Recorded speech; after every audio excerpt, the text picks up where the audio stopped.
Ok, prenons place. Merci. J'ai des choses à dire, mais parce qu'en même temps, votre 10e anniversaire, c'est dans une année, c'est l'année de quoi, Novation, c'est ça? Donc, je regarde le temps, je regarde ce que je voudrais dire ce soir obligé. Donc, je ne sais pas comment je vais gérer, mais Dieu va nous aider. Comment vous avez défini la novation ici?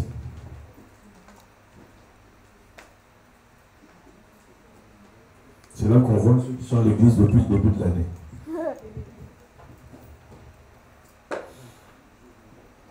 Des choses nouvelles, nouveau départ. Je salue ceux qui sont aussi en direct, qui nous suivent. C'est vrai que oui, la définition simple, c'est choses nouvelles, nouveau départ, etc. Mais il y a une définition aussi juridique de la novation. C'est une convention qui éteint une obligation par une autre qui la remplace. Ok, vous avez vu ça aussi. Hein?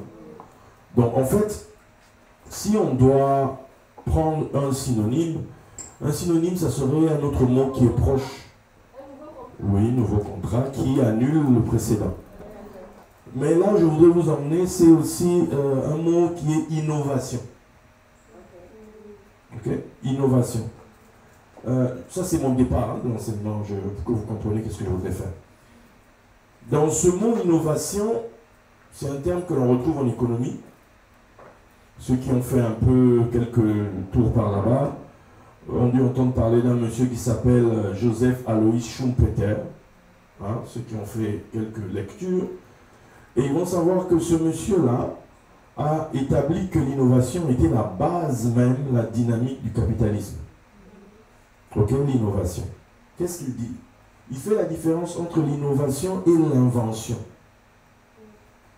Innovation et invention. Il dit que c'est deux choses totalement différentes. Une invention provient de l'habileté technique. Mais une innovation, c'est l'habileté de prendre cette invention et de l'introduire dans un circuit économique. Une chose peut être nouvelle, ça peut être une invention, mais tant qu'on ne l'a pas mis dans un circuit, ce n'est pas une innovation. Et quand cette chose entre dans le circuit, ben, qu'est-ce que ça va faire l'innovation? C'est que l'innovation a la propriété de détruire les anciennes choses. Qui se souvient de Kodak aujourd'hui? Les jeunes ne connaissent pas Kodak. Voilà, c'était un appareil photo à l'époque, quand tu avais un Kodak, tu es fier. On prend des photos avec Kodak. Mais quand le numérique a commencé à se signaler, les gars de Kodak n'y ont pas cru. Non, c'est des broutilles. On en a vu d'autres. Hein? Mais quand le numérique s'est installé, Kodak a disparu. En fait, quand l'innovation arrive, l'innovation provoque une destruction créatrice. Et spirituellement, on a hein, ce principe de nouveaux cieux et nouvelle terre qui chasse l'ancien cieux, les anciens cieux et l'ancienne terre. Ok? Bien. Maintenant, comment ça se passe? Comment je vous prends, on démarre, hein? On démarre. Ok? Bien, j'espère que tu ne dors pas. Bon, les anciens cieux et l'ancienne terre sont ôtés comment? Comme un rouleau de livres que l'on roule. C'est-à-dire comme un livre que l'on ferme. Pourquoi? Parce qu'on a ouvert le livre encore différemment. La nouvelle ouverture génère que les anciennes choses disparaissent. Soyez transformés par le renouvellement de... Soyez transformés par le renouvellement de l'intelligence. Maintenant, tu me diras, mais c'est la même Bible. Et ces différentes époques, en fait, c'est une lumière qui va être constante pendant une période donnée. Et puis après, ceux de cette époque-là vont donner naissance à d'autres. Et ceux-là vont aller plus loin que leur père. Ceux-là vont percer au-delà. Ceux-là, là où leur père, il y avait un voile, eux vont ôter le voile. Et vont découvrir ce qui est derrière. Et à partir du moment où ils découvrent ce qui est derrière, ils vont redessiner le paysage et on va pouvoir faire de nouvelles choses. Les anciennes choses vont disparaître et de nouvelles choses vont être posées. Ces nouvelles choses venant de quoi? Venant de la révélation, venant de la lumière que les gens ont eue à ce moment-là. Amen. Si tu ne sais pas tout ça, ben on est en train de taper à côté gentiment. On est en train vraiment de prendre la tangente sans se rendre compte de cela. On est dans un club. On est dans une communauté congolaise, peut-être, africaine, peut-être, ou bien un lieu où on aime bien se retrouver, on va manger de la chikwang, demain j'espère qu'on aura des trucs braisés, etc. Bon, je vous donne en même temps ce que j'attends pour manger. Donc. Bref, on aura toutes ces choses, de la musique, on va se réjouir, on va boire, etc. Oui, c'est cool, c'est gentil. Non, moi, vous savez, j'ai pas beaucoup d'amis, moi, c'est seulement à l'église. Donc, en fait, dans ta tête, l'église, c'est un club d'amis. Dans ta tête, l'église, c'est un coin où si j'arrive, je pourrais faire. Bon, à l'église, tu peux trouver des gens bien pour te marier, tu vas trouver des filles, la fille à l'église, ça va être une fille bien, etc. Attention, attention, messieurs, attention.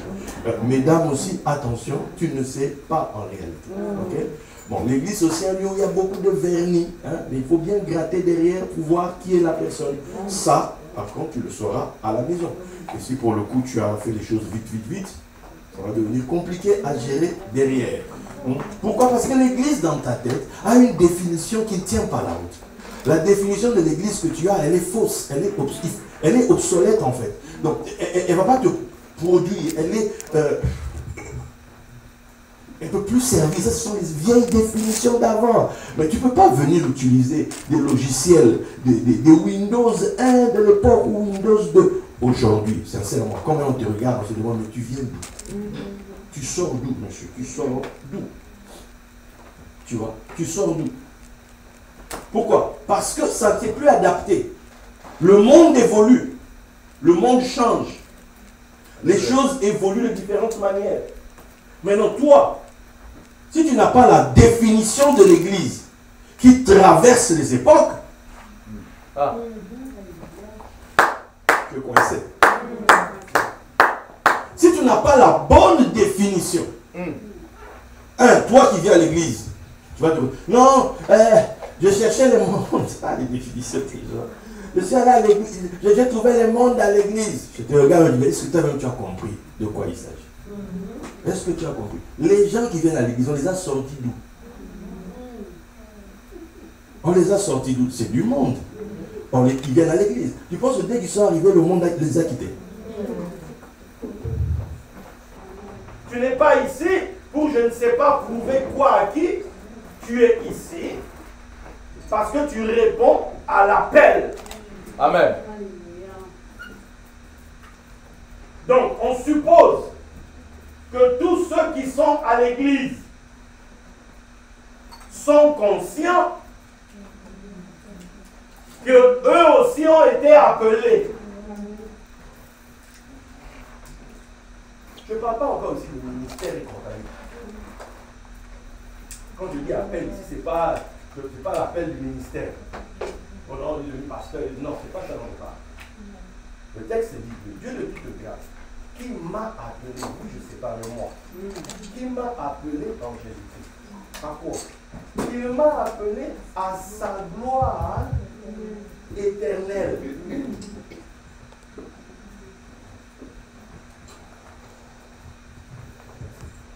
Qui comprend ça? Parce que certains tu vas à l'église pourquoi? Non, c'est pour éviter l'enfer. Tu vas à l'église pourquoi? Non, parce que les démons, parce que les maris de nuit, parce que les femmes de nuit, parce que je cherche ceci, parce que... Non. Il faut... On est en mode innovation. Hein? On est en mode, il faut renouveler toute la disquette intérieure. Il faut changer tout ça là-dedans. Ok? Tu as été appelé à quoi? C'est ça. Quand tu te lèves le matin, mais lundi matin, il fait froid, tout ça, tu te lèves le matin, tu t'étouffes dans ton manteau. On dit, mais tu vas où? Non? L'intérim m'a appelé.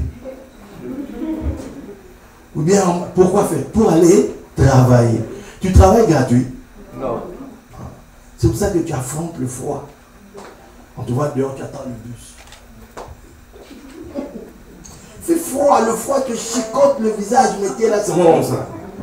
Tu t'es pas maquillé, tout ça. Non, en mode bio, ça dit que tu es bien, tout ça, jean, etc. Tout ça. Tu t'occupes même pas. Pourquoi? On t'a appelé à quoi? À un salaire. C'est pour ça que tu acceptes tout. Pourquoi les gens boudent dans l'église? C'est toi qui me paye. Fais ça.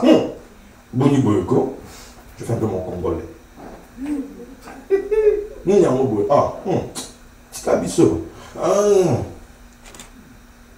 Pourquoi? Je dis, c'est pas lui qui me paye. Je vais traîner ici. Moi, j'ai un deuxième boulot qui m'attend là-bas. Tu vas me traîner ici, tout ça. Je vais gagner quoi ici à l'église? Dis qu'il m'a appelé. Dis, il m'a appelé. Il m'a appelé. À sa gloire. À sa gloire. Dis, il m'a appelé. Il m'a appelé. Moi. Moi. Avec ton nom. Il m'a appelé. Il m'a appelé.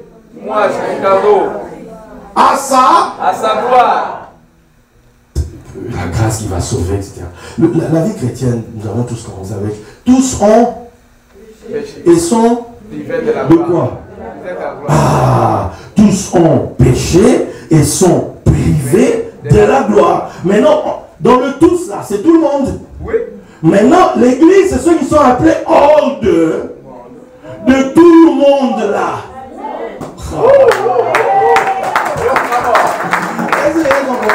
L'église, on va les chercher du milieu de ce tout là, de tous ceux-là qui sont privés de la gloire. On va chercher, appeler des gens pour les mettre quelque part.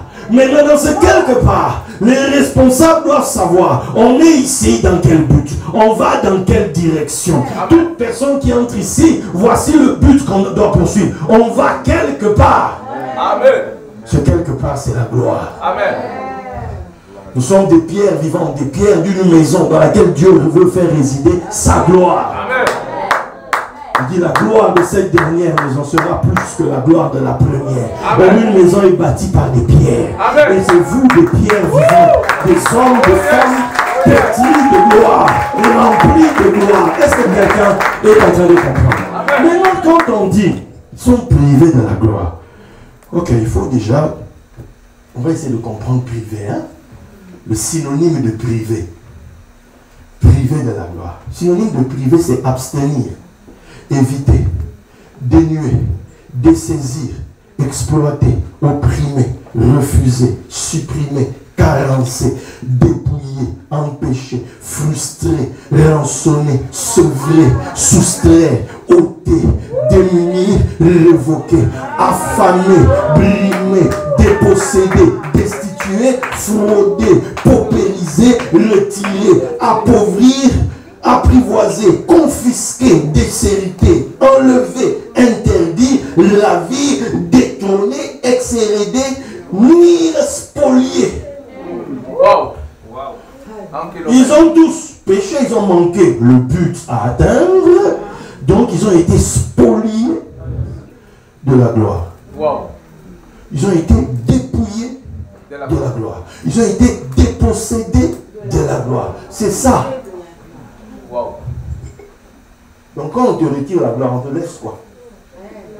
La honte, l'opprobre, le mépris, le discrédit, La misère. la misère, Wow. la honte. On n'arrive même pas à se redresser. Quelqu'un comprend ça? Maintenant, toi, on te sort de tous ces gens-là. Eh, quelle grâce. On t'appelle, on dit viens, viens, tu es appelé à posséder la gloire du Seigneur Jésus.